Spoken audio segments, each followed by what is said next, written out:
Sally Cook. Hello. Tourism Australia, thank you. Good to see you again. Good to see you too. Jerry, first start off, how's IMEX been for yourselves so far? Really good. We're a regular at IMEX. We come every year. It's so good to have our stand partners here. We have 30 of them from 19 organisations, and it's a show that works for us. We're on a global stage, so we try and make sure Australia's front and centre. But we're getting good optimistic leads coming through. We get return on investment from it, and we really are Team Australia, out in force, doing all we can. Fantastic. So you've set yourself an ambitious target of between 61 and 69 billion Australian dollars, and by 2035, I think it is. That's right. What do you think is the honest gap between the business event sector today and what needs you to do to carry on that share of ambition? Yeah, it's a good question. So our tourism strategy is out for the next 10 years, so out to 2035, and we look at the audiences that we focus on, so leisure visitors, working holiday makers, and the important business events sector. And we have said, between 61 and 69 billion is where we believe we can get in the next 10 years. We're at 33 billion today, so that gives you an idea of where we need to go. There's obviously key supply side things that we need to have in place. A key one of that is aviation. So part of our strategy is we believe we need about 4.4 million new international incremental seats coming into Australia from around the world over the next decade. And then on the ground, we need to continue our infrastructure development and make sure that we're really securing as many business events as we can out to the next decades. To answer your question in what more we can do and how do we ensure we get there, as well as the supply side things, we need to make sure we're securing and we're competitive out there, which is why having our bid fund, our subvention fund, extended out to 2032 is a really great one to support our industry as they're trying to bid for those internationally competitor events. It's a fund that works, and we love that we've extended that out because that will help us support us to get to our strategy and our ambition. Yeah, and in terms of the disruption that we're seeing at the moment in the Middle East, has that affected you much at all? I mean, has it affected your business events pipeline in any way? Look, the Middle East flights that are coming into Australia, for all seats coming into Australia, it's about 10% of seats that are coming in are from the Middle East. There's obviously been immediate disruptions as it unfolded in March or late February. That's obviously been a factor. People had to rebook. We've had other airlines increasing flights through Southeast Asia, North Asia, some coming through the US, some people even coming through South Africa as well to get to Australia, and vice versa going out. We know our Middle Eastern carriers they're actually back, many of their services are back into Australia now. Some of them are smaller aircraft than they had before, but they're back with their services and they're ready to get going, and they are going. So that will come through. But in terms of has it impacted business today, one example that shows that it hasn't to date is Women Deliver, which was a major win for Melbourne Convention Bureau, supported by our bid fund program, that had 6,000 international delegates come in from a record for Melbourne, 189 countries, the biggest global footprint they've ever had for any event they've had. So that was a good sign that was coming through. We have a data lag, but our March data shows us that every market was still increasing in terms of arrivals into Australia from March. The other factor is that we look at aviation seats out for the whole calendar year with Cirium, our data partner, and that shows that even with the adjustments of flights cancelled and the disruptions that we've had, as of today, there are still more seats into Australia for the rest of the year than there were to 2025. But adjustments keep coming through, and we're agile and we'll adapt to it. I hear we've got some good news regarding flights from New York and London as well, can you? Yes, yeah. Well, if you were actually from the UK, we've also got Finnair coming in from Helsinki into Melbourne, a new British Airways flight going into Melbourne as well from London. But then Project Sunrise, which is the amazing new project from Qantas that they've been working on for the last couple of years, is going to come to fruition in 2027, and that's going to be direct non-stop connectivity between New York and the East Coast Australia, New York and Sydney, and London, Sydney. They haven't said which one will be the first, but it's exciting development. Yeah. So you're obviously from, you've launched your Green as Our Gold campaign. Yes. Or sustainability initiative, should I say. Yes. Sorry. How is that influencing bid decisions, and what are you hoping to get out from that particular Well, we're just so aware that sustainability is important to the sector. Delegates expect it, and it is our way of telling the Australian story. The Australian business event sector has has a long history in this place of being very sustainable in their practices. Every convention centre in the country has been accredited by EarthCheck. In fact, I think the Melbourne Convention Bureau was the first globally convention centre to be accredited.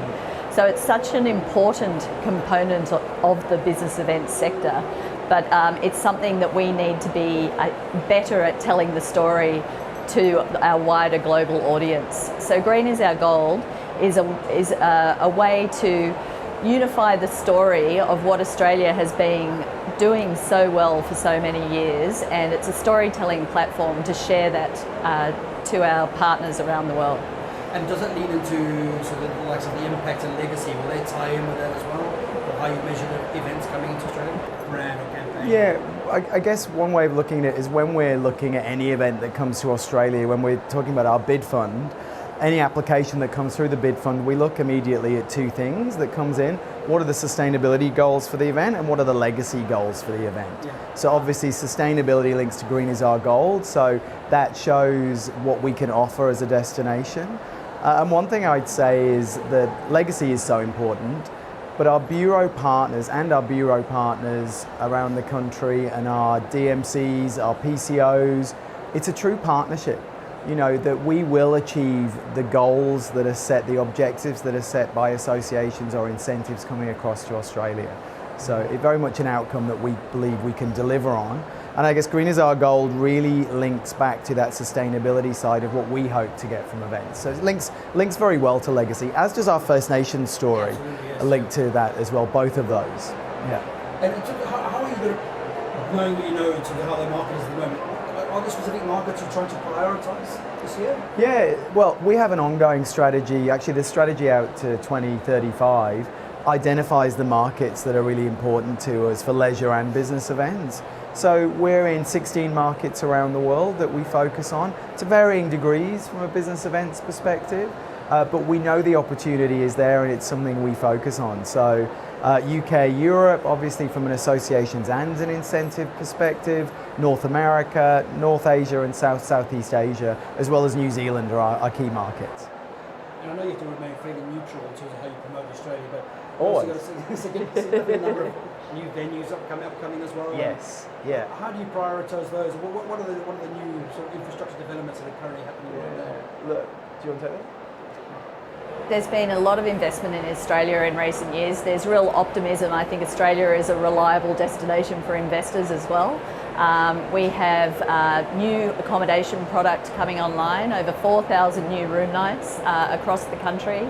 And a lot of that is in the luxury sector, so about 50% of it in that 5-star category, which is fabulous for the business events sector. We have a new convention centre opening in Geelong, just an hour outside of Melbourne, which is another wonderful opportunity for the sector. And some new interesting product. One, for example, is the first ever Ritz-Carlton Lodge in the world at Walgan Valley in New South Wales will be opening. Yeah, we'll make sure you get an invitation. And I think one thing I'd add from an infrastructure perspective is an amazing addition to Sydney is the Western Sydney Airport that's opening in October this year. Air New Zealand and Singapore Airlines are signed up and will be one of the first carriers to fly out of there. It's such an exciting development for the growth of Sydney and New South Wales. And you had Australia Next was in Melbourne this year. Yes. Have you already seen the benefits of that being hosted this year? Yeah, I mean, for us, we're very targeted that any event we do has to have commercial outcomes for our industry. And there's a significant degree of leads that came from Australia Next. Our industry, obviously, we give a platform to our industry, they connect and run with those, but really great investment. And they'll come to fruition over the 1-2 year period because it's a long lead game in business events, but some really great conversations, some wins coming through from that, and we're really excited. And Australia Next in Sydney, December in 2027 is going to be excellent as well. We always look to surprise and delight the incentive planners and buyers we get across, and it's going to be a great one. Because if people haven't been to Sydney for a while, so much has changed. Not least that airport I mentioned. Yeah, absolutely. No, I agree. And in terms of significant business wins, are there anything sort of particular wins that are just looking at the pipeline over the next few years that have not come to Australia before? Yeah, look, our bid fund program goes from strength to strength. We've extended it, as I've mentioned, out to 2032. Since we launched it in 2018, 221 wins worth 1.5 billion to the visitor economy. And that's not least the legacy on top of that come from many of these events. But a couple of wins that we've had connected to that we can talk about. So in terms of new wins that we've had supported by the bid fund, we've had the International Robot System that's coming to Sydney in 2028. And then we've also had the World Cancer Congress coming to Melbourne in 2029 as well. So some really great wins that we're excited about for the future. I'm going to pick your brain on this one. If you're honest about where we are with this sort of geopolitical instability Yes. and also everything else, the disruption that we're facing, what do you think Australia needs to do differently in the next 2 years to ensure that you stay ahead of your competitors? Yeah, I think the key word that you said at the end is competitors, and it is such a competitive environment out there to attract delegates and the decision makers for business events. For us, it's how we keep top of mind for our industry. We're creating that demand for our industry. You know, we want to show with our campaign, there's nothing like Australia. We want them to come and say good day and experience it. And I think it's how we bring that to life through being at IMEXs, our own events as well, our marketing channels that we do, our familial programs and educationals. We love to show, not tell, so we can get more advocates and ambassadors for Australia and really get across the confidence people can have in choosing Australia for the long term. We have great partnerships. We're perceived in such a positive light as a destination. That we know that we say we have big landscapes that can inspire big thinking. And that's just something on top of what you can expect from a business event in Australia. Great infrastructure, quality accommodation, great food and wine, celebrate the world's oldest living culture. So for us, it's top of mind. Just talking about the cultures, are you seeing more and more organisers wanting to embrace the Indigenous culture into their events as well and making that a big part of what you... We are. It's a really important factor. It's a key priority for us at Tourism Australia to share our First Nations story with the world. It is the world's oldest living culture, 65,000 years. And we educate and share with people having an event in Australia how they can integrate it. But they also want it as well. They know their delegates want to immerse in a destination. And that comes through in our research. So we show how it can be part of a welcome to an event. It could be integrated into the food and beverages that are served. There's so many ways you can bring it to life and surprising ways that really connect deeply to our international delegates when they come in. And second to none hospitality as well. Yeah, well, I'll tell you, we love that we are known for hospitality. I think one of the things that sets us apart is the welcoming nature of Aussies. It is come and say good day. We talk about when you come in, it's a partnership, but it's also friendship. We say mateship. You know, you come in, you're going to leave with mates for a lifetime. And that's so replicated for everyone that comes into Australia. Our research tells us that as well.